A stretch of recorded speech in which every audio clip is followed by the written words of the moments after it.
on se retrouve sur le plateau télé FHP et direct depuis Santexpo, édition 2025, pour une table ronde consacrée à l'innovation organisationnelle. Et cette question est-elle la clé de la qualité? Pour en débattre, mes invités. Henri Bergeron, bonjour.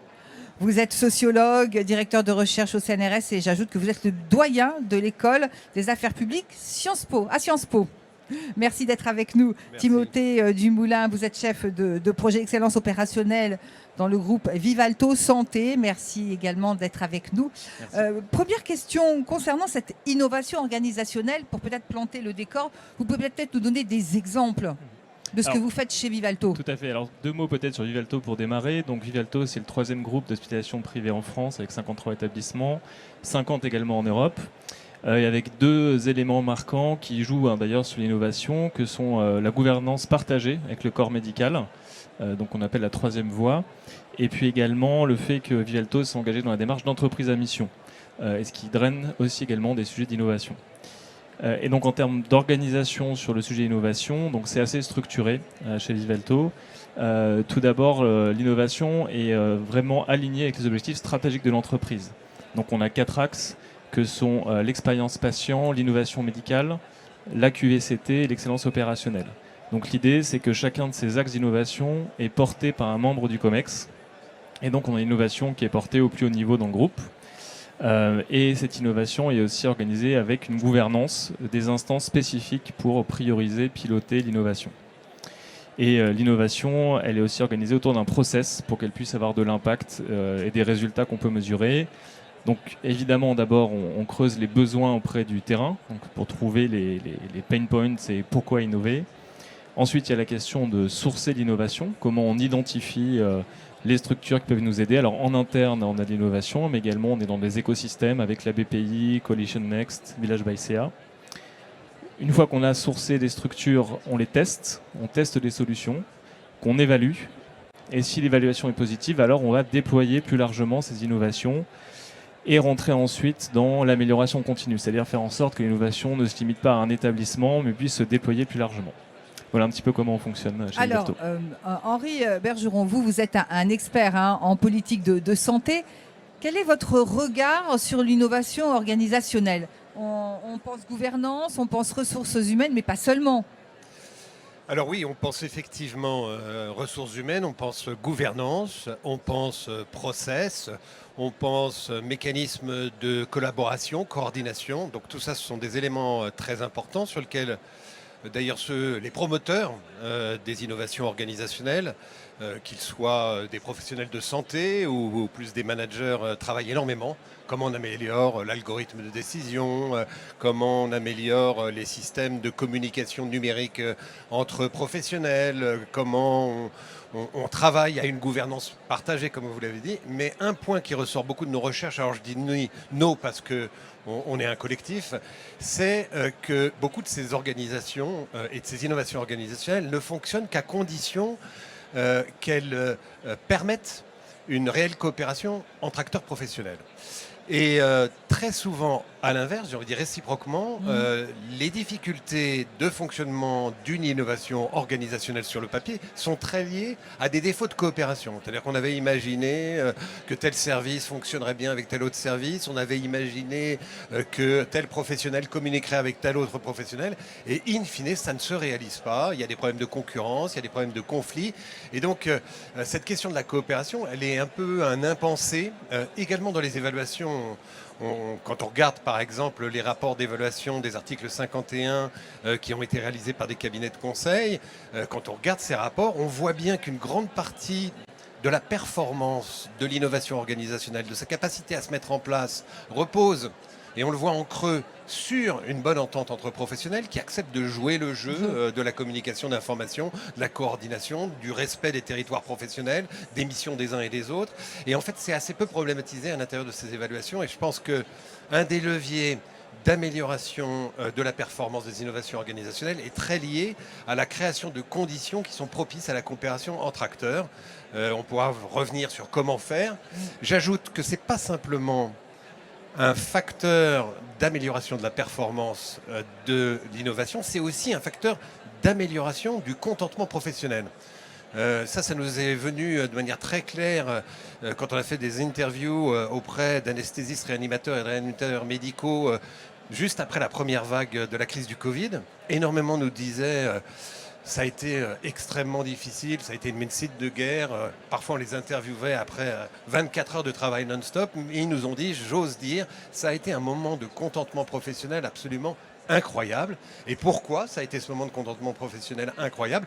Précisément parce qu'on a trouvé des marges de coopération avec les anesthésistes réanimateurs, avec d'autres médecins, avec les managers, avec les cadres de santé qu'on n'avait jamais auparavant.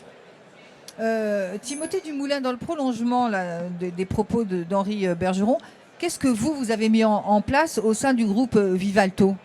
Alors effectivement, pour rebondir sur les propos de M. Bergeron, la coopération elle devient fondamentale dans les parcours de soins en établissement.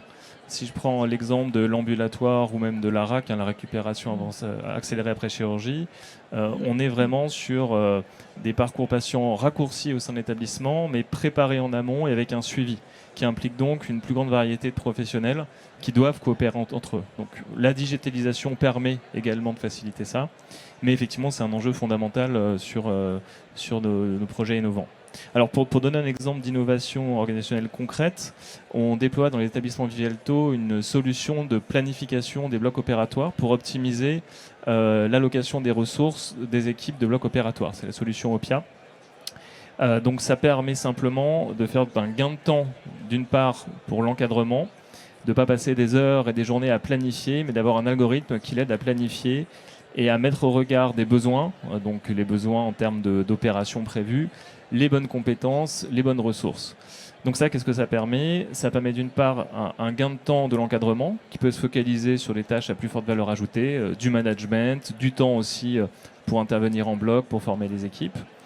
Et ça a aussi un impact très important en termes de QVCT, puisqu'aujourd'hui, pour la population des infirmiers et infirmières, le planning est un élément central, souvent pas très anticipé, avec beaucoup d'itérations, des reprogrammations. Là, l'idée, c'est d'anticiper ce planning, de mieux prendre en compte les besoins, les desiderata de chacun, pour avoir une équipe finalement qui travaille dans les meilleures conditions.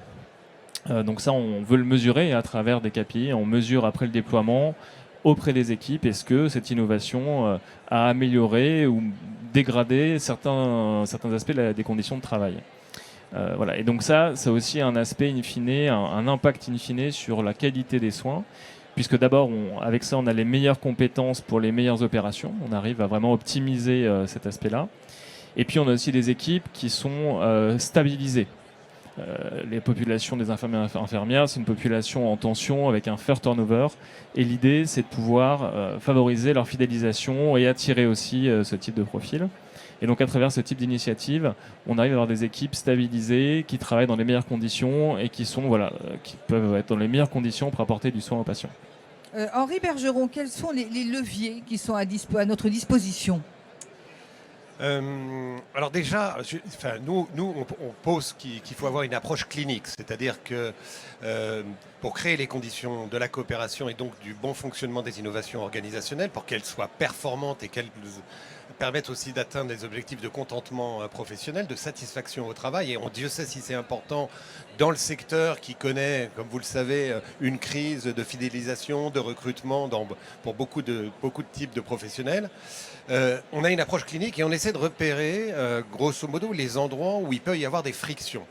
Et alors je me souviens, je vais donner deux exemples. Le premier exemple, c'est qu'on a fait une étude d'évaluation pour l'INCa il y a quelques années sur la mise en place des CIRIC, c'est-à-dire des mécanismes qui devaient permettre d'accélérer, j'ai envie de dire, la transformation de la recherche fondamentale en recherche clinique, donc favoriser la recherche translationnelle. Et en fait, c'est vraiment une innovation parce que c'était sur des essais de médecine personnalisée, donc vraiment une innovation absolument considérable.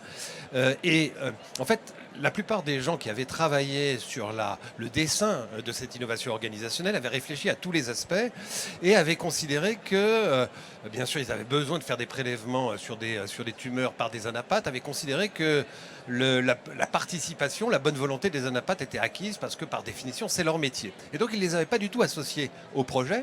Et ce qui était très, très étonnant dans nos interviews, c'est qu'on a été dans plusieurs sites de CIRIC, dans plusieurs hôpitaux, un peu partout en France. Et à chaque fois, on nous disait « Ah, mais les anapathes, ce sont quand même des gens d'un caractère absolument incroyable. » Et quand ça se reproduit régulièrement dans des environnements professionnels très différents, dans des territoires très différents, c'est que vous vous dites qu'il y a quelque chose qui dépasse la simple question de personnalité.